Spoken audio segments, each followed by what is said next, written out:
салому алейкум дӯстони азиз, ман танҳо аз ҳамон 5000 нафаре ки якумин маротиба қисми якуми деҳаи Артужро тамошо карда будед бахшишҳои зиёд мепурсам, зеро ки ман аҳамият надодам, нав тамошо кардам ки дар монтаж ҳамин одамои монтаж кардагӣ мефаҳманд якчанд дарошкаҳои звук мешавад, звуковой дарошка мешавад, яктоаш барои сухан кардан, яктоаш барои мусиқӣ, масалан боз ягон агар ягон чизи дигар монданӣ шавед, якчандто дарошка мешавад. Якто дарошкаи ҳавай забт нашуда будааст. ман хабардор набудам аз ҳамин чиз, нав дидам. ҳатто дар зери комментари як бародар навистанд ки дар ҷойҳои беовоз овози най бояд мемондед. ман ҳайрон шуда будам. ба ҳамин хотир аз шумо як хоҳиш дорам, агар ягон эроду ягон камбудиҳо бошад нависед ки мо ҳам хабардор мешавем. анакнун ман вайро удалит кардам, ани дуюм бор мемонам. тамошои хуш барои шумо, махсус барои он ҳамдиҳагони артучие ки дуюм маротиба ҳам ин наворо тамошо мекунанд. зинда бошед. қисми дуюмашро рӯзҳои наздик интизор шавед. بالاتر از دیه میبرمودیم که همه ایلاق میگویم لیکن ما اول میگوییم. زنگوله گردن این بوز برای اون خاطر بود است که شب و نیم شب اگر یگان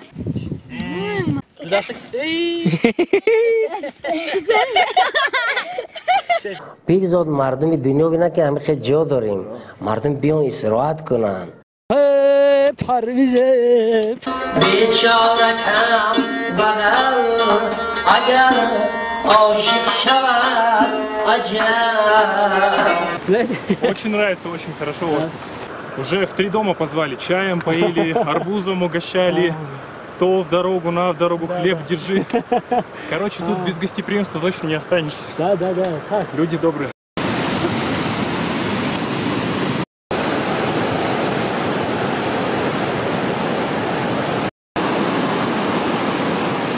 دوم اینکه نونی توفره نمیافتیم خوریم حاضر فراوان یک همراه خوبی افتیم. ما همیشه قریب ساعتهای 10 آمده رسیدیم، همه خیلی شلپر و شلاق شدیم، راهی که نمیدونستیم. Comforty and everything and also it's very authentic like. анакнун як دیگه. Thank you very much. Welcome to Tajikistan. Thank you. Спасибо. И вам спасибо. Помогли. مانا کلی علاویدین گوره تهجایی اینجا بودگی گوگ از اینا پیشتر بودگی مردمی توطعه میگن ولی این کوه با کوی توطعه میگن پدر ما شرشا زلاغیلون. بله من در جمهوری ازبکستان بسیار هنرنمایی خوب کرده هستم. دادام بابا کلانم همیشون چپان آمدگی بسیار مایرنگی ویم نیستو مسکچیم زور گیته میبیاد سعید با شکار کسی گیرد یک موبایل میگفتن که لاشخور برای همین وقت کاری ناز نیست. میگن که برای چی شما اسب کمبغل ها رو نمیتوزید؟ یک جواب تشکر. رحمت اکبر جان، هزار رحمت، گرم نیست، هزار رحمت. معلش خب. السلام علیکم مردم سربلند، مردانواری دهه ارتوچ. سلامت باشید. ناگفته نماند که ما نو با برادر عزیز پرویز جان اگاموف از دهه ووتا هستند. ما از دهه ووتا سر بالا شده ایستادیم اینجا، یک باره از آسمان نفر آمدیم اینجا. عزم کردیم که از کوههای دهه ووتا برآمده به ارتوچ شریف برآمده، از ارتوچ شریف برآمده با کولی کلان، کولی علاویدین و همون دره پسرود و شورمشک و پینیان و همون جاهای زیارت کرده گذشته باشیم. باور کنید روگویی نیست، این یک خوشامدگویی نیست. مردم ارتوج اصلا خوشامدگویی را خوش ندارند، اما در حقیقت میگویم که یک جهان تشکر برای شما، برای مردم. من راستی گپ اصلا دلم پر است که همچون شما هم دیار دارم، هم وطن دارم، زیرا که به حد یک خاراکترهای عجیب دارند مردم ارتوج، خاراکترهای مردانوار. باور کنید شاید که یک خطا میفهمند بسیار مردم، اما من حس کردگی هستم. باغ اکوی عادل کوچکاشون حمله کرده بود که انا همون باغ است. اینجاهای ما تای کرده بودیم، از انا این منطقه آمده و من به سری کوههای ریوت گذشته، مسجد احمد و مول امک ریزال چغ زده گذشته بودیم. این همین منطقه است، اینجا رخنه است. همونجا ما با همراهی پرویز بودیم. حاضر میبیم انم زاغچه خونه که با پشتی کوههای ارتوج گذشته بود، به دهه ارتوج میفریم. به خداخواد میده تا کولی کلام همونجاهای تماشا میبریم. شعار این مردم هم همین است که با بدان بد باشو، با نیکان نکو، جای گل باشو، جای خار. من فکر میکنم انا همین گونه بودن در کار است. بهترین شعار است برای مردی که درک میکند که در این دنیا یک مرتبه میباید تو همچون مردانوار با سری بلند аз дунё мегузарад мардуми Артуч ана ҳамин гуна мардум ҳастанд. Артуч гуфта мо аслан имрӯз сафар дорем ба 3 деҳа. Артуч яккахона мадовраро дар назар дорам, ҳамаш як деҳот ҳисоб астед. Аслан ман рости гап агар мана ягон кас дар ягон ғарибӣ ё дар ягон минтақа агар гӯяд ки ту аз Артуч ҳастӣ ё ки аз ягон ҷои дигар ҳастӣ, ман на ор мекунам, на шар мекунам, бо сари баланд мегӯям ки бале. Зеро ки ҳамаш Тоҷикистон аст, ҳамаш водии Зарафшон аст. Як ноҳия ҳастем, аз як обрав об менӯшем, аз як боду ҳаво нафас мекашем, ҳамватан ҳастем. Ман фикр мекунам ягон ҷои ҷудогарию вай надорад. Ба ҳамин хотир дар забони мо шиштагӣ ки ҳаст Артуч. Ман аз деҳаи яккахона буд ё мадовра буд, намедонам, бародарои зиёде дорем. Маҳмуҷон ҳастанд, Шоҳрӯз ҳастанд, Шердил ҳастанд, унҷа ҳозир паҳлавон Лоиқ паҳлавон ҳастанд, Афросиёб паҳлавон ҳастанд, паҳлавони водии Зарафшон, номбардори водии Зарафшон. Агар ҳозир мебинем, агар тавонистем як зиёраташон медарем. Агар натавонистем, Бурҳон паҳлавон ҳастанд, бениҳоят паҳлавони номии водии Зарафшон. Агар тавонистем, зиёрат медарем. Натавонистем, саломи моя қабул кунед. мо яке аз мухлисои ашадии шумо ҳастем. Мо аслан паҳлавон ҷудо намекунем, ба тамоми паҳлавонҳо мухлисӣ мекунем. Зеро ки паҳлавониву номи болову сари болоро худо метиҳад, то худо назар накунад, номи инсоният боло намеравад. Ба ҳамин хотир ба ҳар касе ки худо назар кардааст, бояд ки қоил шуд, мухлисӣ кард, ҳамроҳӣ кард, бадбинӣ накард. Як ҷаҳон ташаккур ки номи водии Зарафшона ба пеш мебардоред дар арсаи водӣ, дар арсаи вилояту ҷумҳурӣ. Ман беҳад миннатдор ҳастам. Дар умум агар гап занам, шояд дар бораи Артуч соатҳо гап занам. Аммо як маротибаи дигар мегӯям ки мардуми сарбаланди Артуч саратон хамро набинад, ҳамавақт забонатон намехед дароз, саратон баланд, гапатон гузарову пурро бошад. Як ҷаҳон ташаккур ки ҳастед. Як хоҳиш дорам ки мана ба бародариву ба фарзандии худ қабул кунед. Наворбардор ҳастем, аксбардор. Умед ном дорам аз деҳаи Дашти Қозӣ. Шинос шавед, Парвиз ҳастанд аз деҳаи Вота. Барои хизмати халқу ватан тайёр ҳастем. Шояд бисёрии шумо аллакай моро мешиносед. Дар тӯю маъракаҳои шумо, дар ҷашнвораҳои наврӯзиву халқии шумо аллакай омадаву хизмат карда истодаем. Шукри Парвардигор. ҳар гуҷое мақсади наворҳои мо чӣ? Гарчанде ки имрӯз YouTube барои мо пул намедиҳад, гарчанде ки аз ҷиҳати маблағ ғирт бефоида аст, аммо хостем ки ба он нафароне ки аз Артуч ба дигар ҷо кӯч бастанд, Душанбе, Хуҷанд, Кӯлоб, дар Федератсияи Русия хелоҳо зиёд ҳастед, медонам кӯчбастагӣ ҳастед ё ки муваққатан рафтагӣ ҳастед, як ватани худатона бинеду хумори дил шиканед. ҳамин қадар асту халос, тамом. Дигар як бародари азизу қадрдону бениҳоят гиромии мо аз деҳаи Артуч ҳастанд, акои Забуршоҳ, администратори канали Дараи Уреҷ. ҳарчанд ҳаракат кардем, гуфтем ки номи каналро ба минтақа вогузор накунед, аммо нангу номусашон баландӣ карду гуфтанд ки не, ман бигзор номи Дараи Уреҷ дар канали ман пойбарҷо истад. ҳамин хел канал ҳаст, дароед ҳатман дастгирӣ кунед, ҳамдеҳаи худатон аст. бениҳоят инсони хуб ҳастанд. аслан дар Артуч одами бад кам аст. бовар кунед акун, биёед ман аз ҳадди бад аз чорчӯба зиёд таъриф агар кунам, ба дигар деҳаҳо шояд бад мерасад, аммо офаринатон буд. ҳатман аъзо шавед ба канали мо ки ҳамин канали мо ҳоло на тойкунак шудагӣ аст, майда қадам занад ба болотару болотар. Як мо тавониста бошем ки дар водии Зарафшон як канали муваффақу музаффару устуворро ташкил карда бошем ва дар хизмати халқу ватан бошем. дӯстое ки аз чор тарафи гӯшаи Тоҷикистон менависед, аз Истарафшан, аз Исфара, Хуҷанд, Душанбе, Кӯлоб, Данғара, Қурғонтепа, бовар кунед баъзан аз Бадахшон менависанд.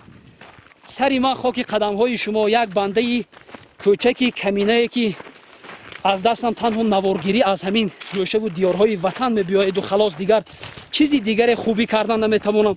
ба халқу ватанам боз қадр кардаву менависед. Як ҷаҳон ташаккур. Саломату сарбаланд бошед. Тоҷикистон ба пеш. کم نشود رفتیم نوارای پایگیر بشیم تماشا میکنیم.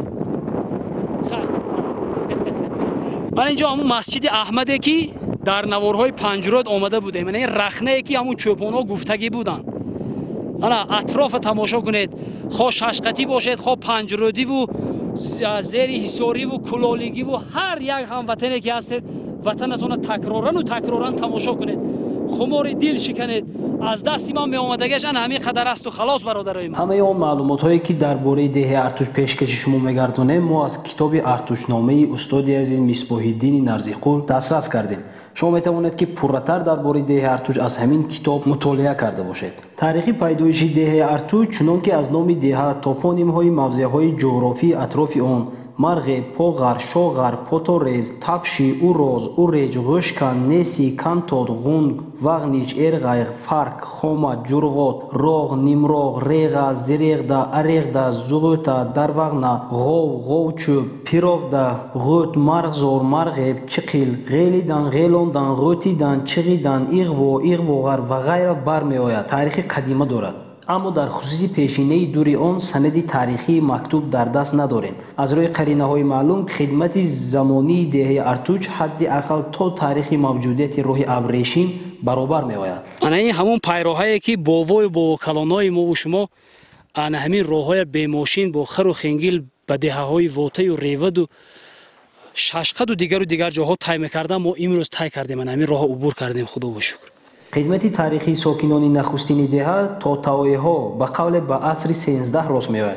این اولاد به سبب تغییر اقلیم یک بار دهه را که در موضع اورج موقعیت داشت ترک کرده، بار دیگر بازگشته در این موضع حاضره دهه سکونت اختیار کردند. زبان این مردم به لهجه غیژدوانی های بخارا مانند بوده است. از اینجا حدس میزنند که تاتوایی ها از جانب بخارا آمدند. مردمی که بعدتر به ده میآیند از همین لهجه پیروی میکنند. ساختمان موجودی از همه قدیمه در ارتوش عین زمان بنای مسجد ده می باشد که تاریخ بیش از 300 ساله داشته، در آخرهای عصر 17 ساخته شده است. اینجا اولی زاغچه‌خانه است که به دهه ارتوش تعلق دارد. اکای نجمیدین نمیجا اندرمانی بزجوشی هستن. سپهر جان نام شما چیه؟ سمیر جان نام شما چیه؟ بابای مختار بودن. اینا اما بالا دیدم که مشغول بازی هستن. همین کودکی های ما هم در ان میخه اول و قوتن و در ان می بازی و چلی. شما چلی بازی دارید تمامی؟ شما نه؟ ها؟ چی بازی کردید؟ این چی بازی؟ سنکس نه. من دار چک باز میکنم. دار چک بود. خیلی کن. در اول ان میخه بعضی بازی ها بود که ما هم میکردیم. افسوس که اون وقتا کادر نبود و نوار نبود و عکس برداری نبود که ما امروز برای شما نشون داده باشیم. این مسجد را نفری ساخته است که وای 4 پشت گذشته، پشت پنجم ادامه دارد. ارباب شریف نیازباقی، اشور نیازباقی، بابای اشور فرزند حیدربای، بابا جان بابای اشور فرزند امید جان. ارباب شریف همراه پدرش نیازباقی اول و 3 برادران دیگر گداباقی، ظریف دیوان بیگی، ندیر شامرگان از دهه شیراتاله وادی حصار به ارتوش آمده مسکون شدند. تا آمدن اینها که در ارتوش با نام اولاد غلبه ها شناخته می شوند، در این دهه آدمان زندگانی می کردند. قدیمترین اولاد در ارتوش چنان که در بالا ذکر شد نسل تاتوایی ها می باشد که بنابر قول این اولاد از بخارا آمده بعد از یک رفت و برگشت در جای حاضره ده مسکون شدند. حدود ارتوش قدیمه وسیع‌تر از محدوده حاضره بوده است. از قول بزرگسالان ده بارها شنیده ایم که از اورج تا تنگی پنجرود خانه ها چنان جفس بودند که بزغاله ها از یک بام به بام دیگر جهیده می رفتند. از این گفته معلوم می شود که مردم ارتوش قدیمه اولها در اوره زندگی می کردند. نشانه زندگی، طرح دیگ و پاچه، اسباب روزگار و قبرستان در این موضع پیدا شده است. از تفصیلات جنگ کشتودی ها با لشکر جنرال ابراموف در تاریخ 26 ایونی سال 1870 معلوم می گردد که الکی تا آمدن عسکر روسیه در اوره مردم زندگی نمی کردند. خدا بشون. آبای تاجیکستان همه خیلی شیرین که باور کنید. من باوری دارم که اگر همین نمیشه دیگه همه جای آبی مگزینی باشد، آبی مگزینی اهمیت نمیده. این خیلی خنک شیرین آبی ترمی خیلی فیلتر شده اون دست تپه زمین. باور کنید. عجیب فقط گله میکی زن علاقه نمیدونم چیزی که شود.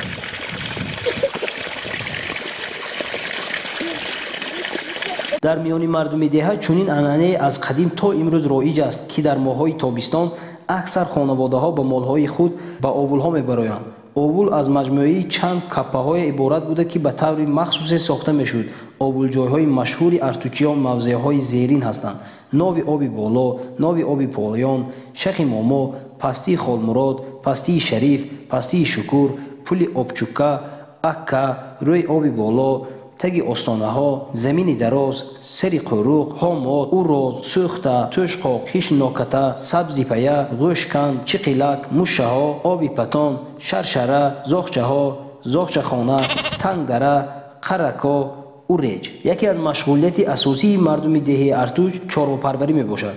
Чароғоҳҳои асосӣ ки дар он ҷойҳо мардуми деҳа мол мечаронанд, мавзеъҳои Кӯли Калон, Рӯзи Равот, Ҳаловат, Ҷангали Калли Қурбон, Чимтарға, Шосаӣ, Техникҳо, Саргаҳи оби хунук, Кӯли Чуқурак, Гурхона, Говхона, Каткистон, Шаршара, Қушқутанҳо, Доката, Таги Кӯҳи Сурх, Ғуссаҳо, Испута, Кӯли Зиёрат, Тангдара, Қутани Элбой, Хокканак, Мушаҳо, Неси, Соқи Замон, Ҷангали Доката, Мардак, Надиршо, Зохчаҳо, Бобхона, Ғунду Искорон, Ёнбошқутан, Чуқурқутан, Обчаҳои Борик, Ҷарқутан, Зохчахона, Ҳомод, Санги Сафед, Ҷангали оби Араб, Ҳилоло, Хоғар, Шоғар, Пешакии Кӯҳидия ва ғайраҳо мебошанд.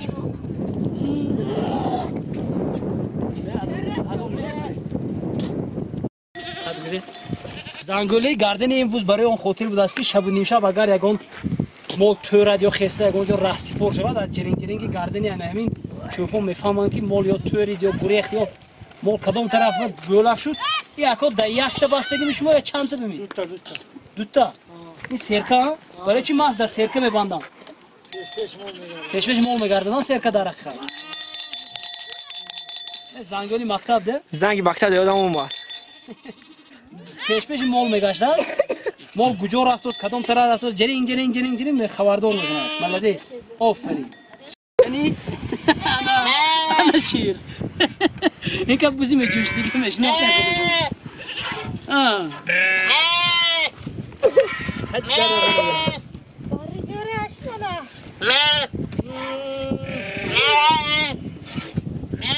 چند تا مول است؟ مول خودتون پای؟ چند تا مول است؟ سات گوسفند کوزه یک جای می‌پوید؟ همش خودتون پوید؟ اینکه جوشتن نتونیست نه؟ دست سه مول جوشن؟ نداره اینا جوشیدگی آخه جوشیدگی اینا؟ اینکه جوشیدگی رو بزنید؟ جوشیدگی شد این سری من سری خیلی شکم بودم زنگوله می؟ من در کینوها دیدگی بودم دو تا تو کدوم ماه مبرویتون بود؟ یک ماه ایل ده ایون آن؟ تو کی میشدن؟ ایون بید؟ یا ماه شدن دیگه تو؟ یا ماه شدن دیو ماه رفت دیو ماه رفت چند کپا؟ چهار تا این دیگرها از شما مالبان خودتونه؟ دیگرها هم تو مالای خودشون گرفته برام دیگه گو باید بزرگی خودش بسید 5 تو کدام ها میشینی میگفته؟ تو آگوست آخری آگوست اولی بهار خونون میشن که پیچکه همون دیگه پیچکه هم میگیرد بود بون دوره نه؟ همه ایستد پیچکه اینجا؟ نه نمیسید بردارن نه؟ پیچکه هم میگیرن بود اول بخیل همین گندش باد و بارون هاشه رامتی هستم همین جازی هم تو دیشب شیم چند ساعت راست تو ارتوشه؟ یک سال فریمه عمدنش یک 2 ساعت میمونده گیستدیم köbeke هم طرفای ریودو برم بگذار ادام میونه؟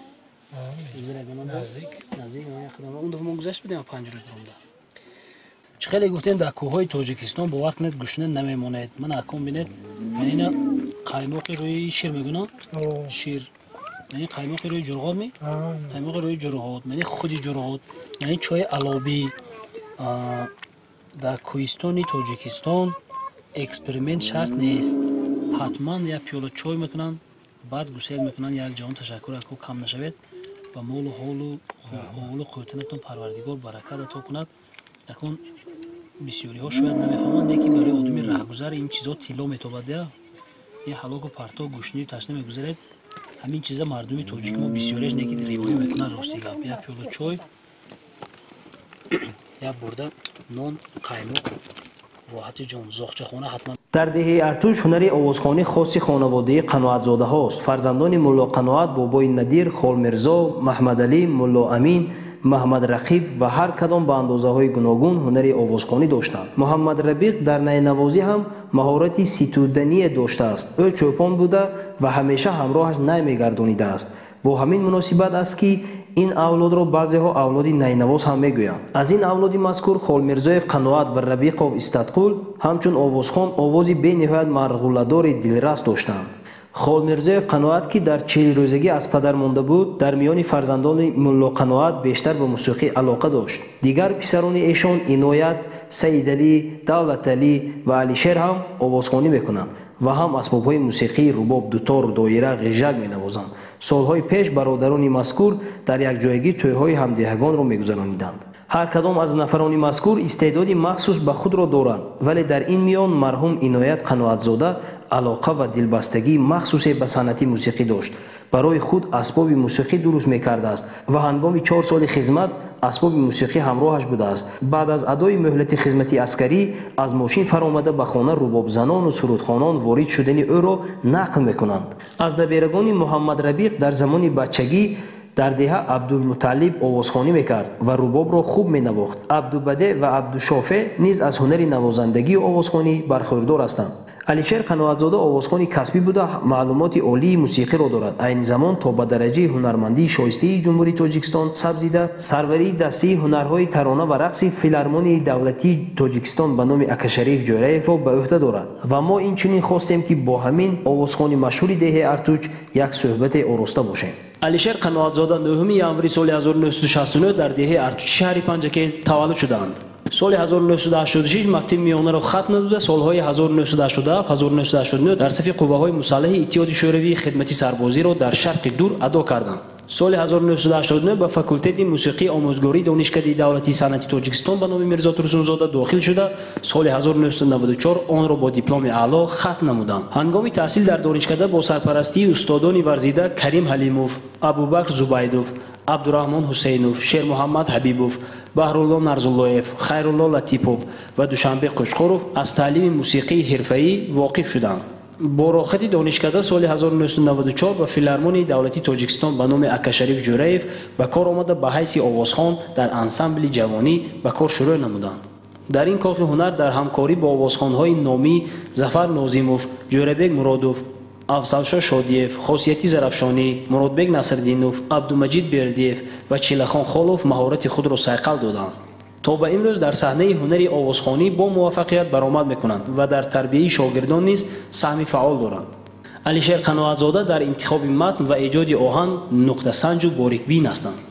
در دوام فعالیت ایجادی خود زیاده از 200 سرود ایجاد کردند.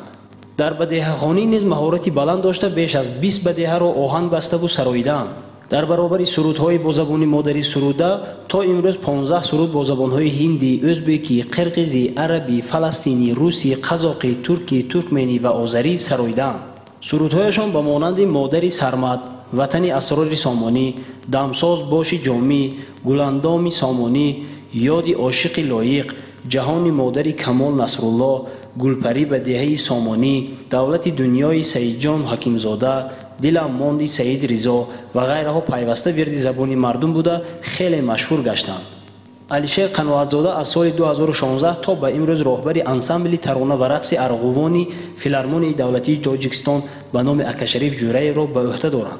از سال 2021 در کافدری سرایندگی خلقی دانشکده دولتی فرهنگ و صنعت تاجیکستان به نام میرزا ترسونزاده به حیث استاد همکار فعالیت می‌نمایند. علیشیر قناعتزاده علوچی فرهنگ جمهوری تاجیکستان سال 2004 و دارنده مدال خدمت شایسته 2010 بوده با چندین دیپلم و افتخارنامه‌ها سرفراز گردانیده شدند. اولا یک بار دیگر سلام علیکم تماشابینان محترم. شکر پروردگار ما با استاد محترم زاده همین دیار زیبا منظری ارتوچ علیشیر قناعتزاده تقدیر کرد که هم صحبت شده باشیم. استاد عزیز من اول از شما تشکر میکنم که رد نکردید برای برنامه ما در برنامه ما اشتراک کردن. یکی از مقصدهای اساسی ما این است که درباره تاریخ پیدایشی دهه‌های وادی خودمان عموما کلی تاجیکستان برنامه‌ها کرده باشیم و баъзе шахсиятҳои маъруфе ки аз ҳамин деҳаҳо баромадагӣ ҳастанд дар барномаи худ ба меҳмонӣ даъват карда бошем. мехоҳам ки дониста бошам ки нақши деҳа барои машҳур шудан дар роҳи иҷодиёт дар чӣ мебинед? ташаккур ба шумо. пеш аз он ки дар бораи деҳа нақл кунам, мегӯд ки аз деҳ шоир мехезад, аз шаҳр шеър. яъне ки бубинед ки масалан рӯдаки дар панҷирӯ таваллуд шуд, дар бухоро машҳур шуд, ки имрӯз сардафтари адабиёти классики форс тоҷикӣ дунё ҳисобида мешаванд. барои мен деҳа бовар кунед ҳар сангаш, ҳар хокаш, ҳар масалан ҳар як чизаш барои ман муқаддасот аст. хусусан бовар кунед ҳамун садои ҳамун дарёш барои ман як симфонийский оркестр, як лаҳзаи эҷоди хуб аст. ман 100 бор шукр мекунам ки дар деҳа таваллуд шудам, обу хоки нони деҳаро истифода бурдам ва умуман деҳа шояд ки яке аз сабабгори асосии ҳунарманд шудани ман гардида бошад. албатта давраҳои кӯдакии шумо ки дар деҳа гузаштагӣ аст, мехостам аз овони ҷавонӣ, аз ҳамон давраҳои бачагиву дар кӯчаҳои деҳаи Артуш давиданҳову бозӣ карданҳову бо ҷӯраҳо гаштанҳои худ камакак агар ёдовар мешудед, бовар кунед ман фикр мекунам дӯстонатон дида рости гап деҳа як ҷое буд ки ба гуфти ҳозира сезони бозиҳо дошт. масалан баҳор вақти тухбозӣ буд, вақти ланкабозӣ буд. рости гап паси хару гову бузу бузғолаю инам як лазза буд. масалан тобисон 3 моҳ болотар аз деҳа мебаромадем ки ҳама айлоқ мегӯем, лекин мо овул мегӯем. дар деҳаи мо 4 та овул буд ки ҳамаи қишлоқ тақсим буд 4 та овул ва хат зохчахона мегуфтанд, уроз мегуфтанд, тангдара мегуфтанд. мо ки овуломо зохчахона мегуфтем. зохчахона замини дароз. бовар кунед барои мо як лаҳза буд бо ҳамон бачаҳо шиштану сурудхонӣ кардам. ман рости гап аз рӯзе ки худамро мешиносам, ман аҳли зодгоҳи зодмандони ман аҳли ҳунар буданд ва падарам худашон як падарам тамбурӣ буданд ки ҳамун базмое ки дар деҳа мегузашт аз мо пештар аз акомпи ҳамон кас мегузаронданд ва акои калонеам ки раҳмати равонашон шубод аз худашон асбоб месохтанд. меҳри ҳамақа санъат дар дилашон буд ки вақте ки кас 4 сол хизмат каромаданд аз ҳамун саршавии деҳа то хона бо асбоби рубоб навохта гӯё ҳама хел даромадагианд ки ман ҳамун сол таваллуд шудагам 60. албатта аз ин муҳит одам бебаҳра намемонанд. ва чӣ хеле гуфтам бо ҳамроҳи бисёр манзараҳои зебои деҳа буд ки махсус мерафтем, бозӣ мекардем, ҳарифона ташкил мекардем. ино ҳамаш ба ҳунарманд ҳамин шояд ҳамаи ҳамино яке аз сабабҳои пайдоиши ҳунари ман буд. овули зохчахона гуфтеду, мо наворҳои мо агар оле боз тамошо кунед аз танҳо аз деҳа нест, аз кӯҳу пушта ҳам ҳаст. мо аз вотаном деҳаи ноҳияи айни сарболо шуда пиёда айнан аз ҳамун зохчахона фаромадем. зохчахонаи шуморо навор гирифтем ба ҳамун ҷое ки дар кӯдагӣ пешар унҷа роҳ буд.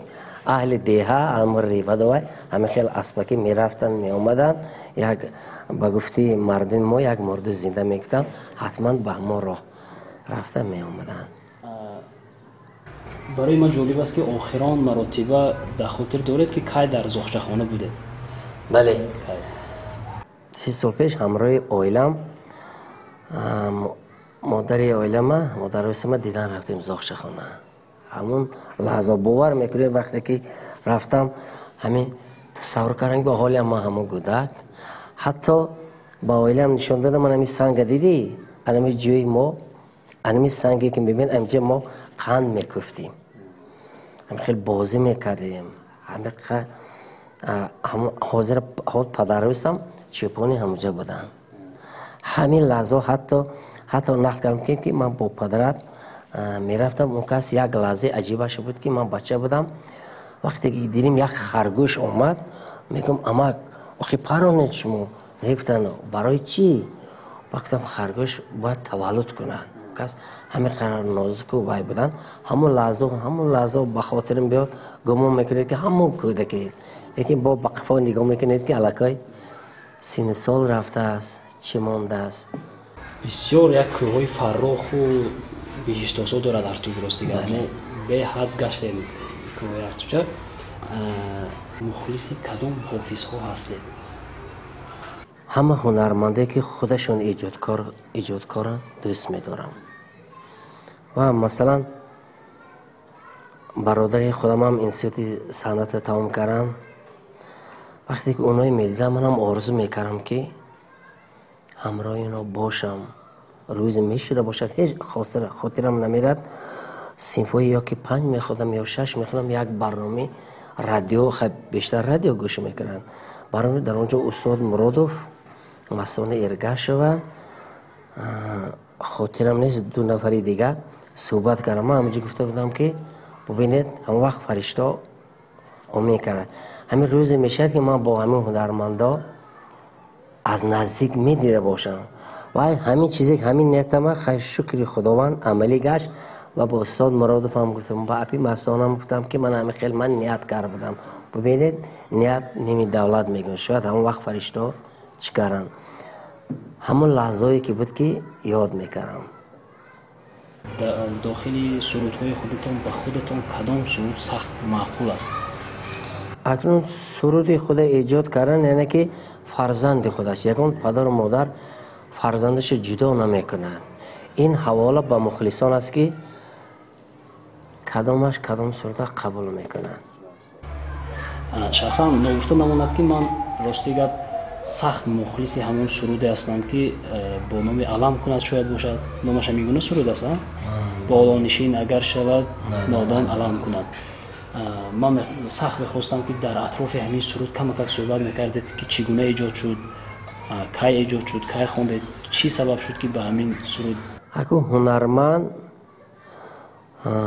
کولوارش از زندگی پر میکنن همین مثلا هنرمند وقتی که گیوت یک گپی خوب دارد که اگر دنیا ترک کرد اول به دل ایجادکار هنرمند میگذرد بعد دیگر حس میکنن هنرمند همین قدر نازک است که مثلا عادی ترین گوییم اگر در بیرون یک نقش شد اول هنرمند به خودش میکشد مردم عادی میگن خش شد گذشت یک هنرمند بسیار نازک است چون یک وقتی که سال 2001 در 1 می اولین کنسرتم در کاخ باربد شد با استاد مرادوف جورابک مرادوف یک چیز گفتم بچه‌ام گفتن یک دو چیز یاد دادن گفتن که وقتی که بچه‌ام زپیسکه میگیرید هم دو گیرید و هم تکنید و نخوانید گفتم استاد برای چی گفتن یگان آدم همه زپیسکه به یگان دشنام نویسگی دونید که شما همه سرنبه تمام شده دیگه سخن شیرخوانی کارو نمیتونید اینو بزرگیشو نبینید برای همین هنرمند خیلی ایجاد خیلی نازک احساس میشه مقصد این سرودی گفتگیتون خیلی گفتم کولوارش از زندگی پر میکند وقتی که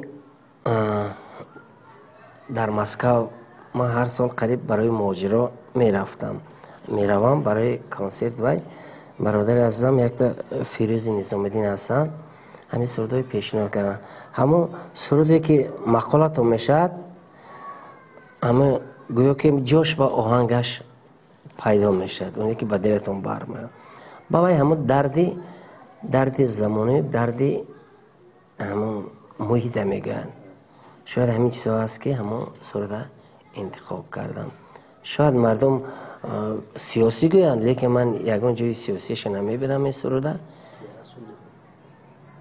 همین خیلی است بار شدگی است که از کسب خود شایمان شدگی است همین هر یک چیز وقتی که خداوند داد شکر باید کرد. مثلا اگر حافظی و شاعری ایجادکاری به همه میداد کو یا که با واسطه پول میداد بسیار مردم چی میشدن. وقتی که خداوند داد نباید پایمال کرد. صد شکر میکنم که همین قطره هم باشد ذره هم باشد که به من همین هنر داد. من هرگز پشیمان نیستم. و عجیبش اینه که وقتی که فرزندم من گفتم برام گفت که پدر من عذابای شما میبینم بید مونید که من همه بعضا شبا میبین نمیشه میبین برای یک سرود کار کردن مردم گمون میکنه خیر تو رو تگیر بیا خان یکی برای یک سرود ایجاد کردن وارن خیلی زحمت میکشین و مطربو قدر زبان یافته کار کرده خواندن و همین است. من مثلا تنها از خودم هم شکر خدا ایجادکار هستم. من همین هفته کتابم با نام نوای محبت از چو برآمد لیکن حالی خودم ندیدم چون که دینه برآمده است مژده رساندن مکتب صد شکر و سردایی که مثلا اجرا میکنم نه تنها از خودم. مثلا وقتی که شهر پنجکین میبیم اینجا برادرای هنرمندم هستن راستی گپ پنجکین درباره اکنون که از موضوع دور شویم استاد عالم بابایف باید همتون شناسید. اون که از همه خیلی هنرمندی بودن که من یک چند آدم هست که من حتی علی شیر نمیگه و علی جان میگه. یکی از همونا عالم بابایف که خیلی مثلا سنتی اون مردک اکنون اگر ما زمین باشیم اون مردک آسمان و کیهان لیکن حرمت و احترامشون و آدمگریشون سنتشون خیلی بلند بود که مثلا حرمت میکنن. من چی هستم نزدیم کس به یک گودک هستم لیکن منو حرمت میکنن. خیلی من امروز میبینم چخیلی که من جای دیدید من امروز پنجکین مهمان شد آمدم اما اینجا برادرام هستم اکتم جان بابایف که یکی از خیلی کمپوزیتورهای توانا هستن که هم در تاشکند هم در سمرقند هم در بخار دیگه جا احترام میکنن. من میبینم به هیچ که زنگ نمیم وقتی که اما تونل گذاشتم میگم اکا من نزد شما رفتم حتما ما باید آش پنجکند تشکیل کرده خوریم بعد رویم. این یک مهر و محبتی وای میگن. حتما ما از این کس قریب 10 تا سرود آهنگ خواندگم. انشالله من سال آینده با گفتی رسا یوبیلی ویشو میشد انشالله باز زیادتر همچنین اجرا میکنیم. این است که مهر و محبتی همین. من نه تنها بدیه من به شهر میبینم نزد همون نرمدار اتاقی که از میبینید اتاقی همینا هستن. ما با شرایط مایه کردن ما برای شما ما هر دو صحبت کاری سادیم. تشکر با این برادر عزیزم. баъзан ҳолатҳое мешавад ки баъзе чиз одамро ро ҳафтода мекунад. чӣ хеле гуфтед намуд запискае ки шумо мисол овардед барахча ин як китоб дарс ҳасти барои одамизод. баъзан вақт одамизод аз як кас бо меҳру муҳаббат маслиҳат мепурсад ки дар роҳи иҷодиёт ягон чиз як дакка метиҳад як чизе мешавад ки одамро ҳафтода мешавад. мехостам аз шумо маслиҳат ҳам пурсида бошам ҳам дуо гирифта бошам ҳам мехоҳам ки дониста бошам ки мақсади яке аз мақсадҳои мо аз кӯҳгардиву деҳагардиву ҳамин соҳаро пеша карданамон баъзе деҳаҳое аст ки оҳиста оҳиста таъриху пайдоишу авлоду аҷдоди ҳамун деҳаҳо ба нобудӣ рафта истодааст. ин сухан танҳо дар бораи деҳаи артуж намеравад. ҳаст ҳамин гуна деҳаҳое аст ки баъзан шахсон намедонанд ки ҳамин хел деҳа вуҷуд дорад. ҳатто мо ҳамин роҳҳоро пеша кардем гарчанде ки мушкил буд. мо кӯҳҳо мебарем деҳаро навор мегирем тарихашро мекобем. мехостам дониста бошам ки ягон боре ягон барномаҳои моро тамошо кардагӣ ҳастед ва барои мо чӣ маслиҳат метиҳед ҳамин соҳаи интихоб кардагии мо дуруст аст ки бо ҳунармандони ҳамон деҳа бо муаррифгарони ҳамон деҳаҳо суҳбатҳо гузаронда мехоҳем мо дар оянда умуман маслиҳати шумо барои мо ва хулосаи шумо аз барномаҳои хеле ки мегӯянд бузургонро бузургон пос медоранд. ин коре ки шумо кардед бисёр кори хайр аст. масалан дар бораи деҳа як кас мефаҳмад ки масалан деҳаи артуҷо ки деҳаи вота чӣ кай деҳа буду. масалан дар бораи деҳаи артуҷ ба наздики китоби мисбоддин нарзиқул ки он кас профессор ҳастанд баромада буд. пурратар метавонед аз онҷа истифода баред. вале манам хеле шунида дорам аз дар бораи деҳа ки масалан асрори сомонӣ рӯяшон шод буд. ҳамин сол гузаштанд гуфта буданд ки алишер охирин бор 3 бор деҳаи артуҷа вайрон кардагианд. охирин бор соли 1870 русои вай мегӯн қақамин хеле як ҳама хеле иборат аст. охирин бор ҳамо агар омада бошед аз тарафи уреш аз ҳамо уреш то кантота ҳаме бузғола мегӯн рӯраи бо мо бозӣ карда меомада ҳаме қабай буд. охирин бор ҳамо русо ҳамо деҳаи оташ заданд ба хотире ки итоат накардани мардумаш ба он русо ҳама ба беша гурехта. гӯё ки ин сеюм бор артише ки мебинед аз нав иҳё шуд. албатта шумо ба раҳмат масалан дар бораи ҳар як деҳа мегӯед дар бораи ҳар як намояндаш мегӯед. инҷа хеле олимои бақувват ҳастанд масалан мисли устод сафар абдулло мисбоддин нарзиқул вай ҳама кас ҳар як шахс ба соҳаи худаш ой аст. ин танҳо масалан адабиётшиносу шоиру масалан ҳофиз буданест ҳаст инсоне ки масалан ба як кори хайраш деҳаро муаррифӣ мекунад. масалан ҳамон дар деҳамо 3 деҳаи боло бои тағоюрон мегӯн ҳаме хел нақл мекунанд ки духтарашон ҳар рӯз дар ҳамон саршави деҳа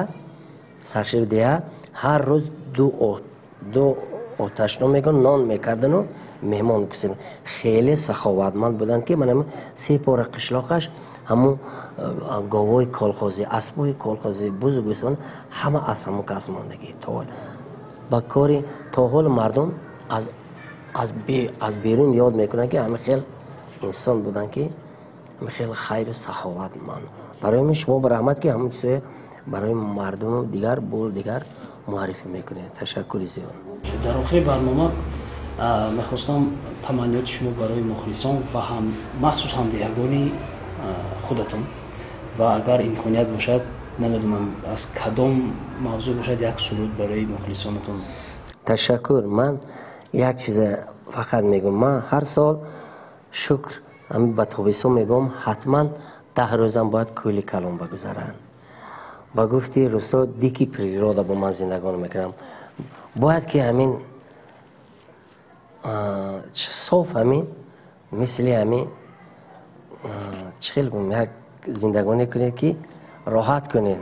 унҷа дар рӯ шумарам моҳиёша медонед чӣ хел ба даст ҳато медоранд. ҳамин хел ҷои бисёр истироҳатгоҳ ҳаст. бизод мардум биёянд дам гиранд. ин деҳа танҳо масалан деҳаи 2-3 кас нест ки гӯем ки шукр аз дигар ҷоҳо аз ҳамин алпинисту туристон мебиёнд зиёрат мекунанд мераванд ва барои кулли мардуми тоҷикистон мегӯм ки худованд ҳамин сулҳу салоҳи моро аз сармо дур накунад. мардум биён баъзан дар зери комментарияи ман вақте ки ҳамон мазарои деҳаю ва ин бипарту мегӯям ту дигар кор надорӣ корадами ман ягон бигзод мардуми дунё бинанд ки ҳамин хел ҷо дорем. мардум биён истироҳат кунанд. барои ҳамин ба ҳамаш тану ҷону сад чун гуфтед ҳамон шеъра агар ёдоварига раст шумо агар мебахшед ҳавед дӯст дошта бошед майлаш ман бо иҷозати октамҷон ҳам тори ҳамон каса мегираму мехонам. аҷибаш бо ин тор ҳозир ман шумо нишон метиҳам. ман хел صنعت پوستکشی این خیلی همه قدر هنرمند در یگان جای تاجیکستان ده این کس مخصوص رفته تاشکند به همه تار پوست کشیدن. از من شما نشان میدم و تار چگونه تار است. تار گفتی مردم میگوید که من نواز خودم خانم تار هم برای همین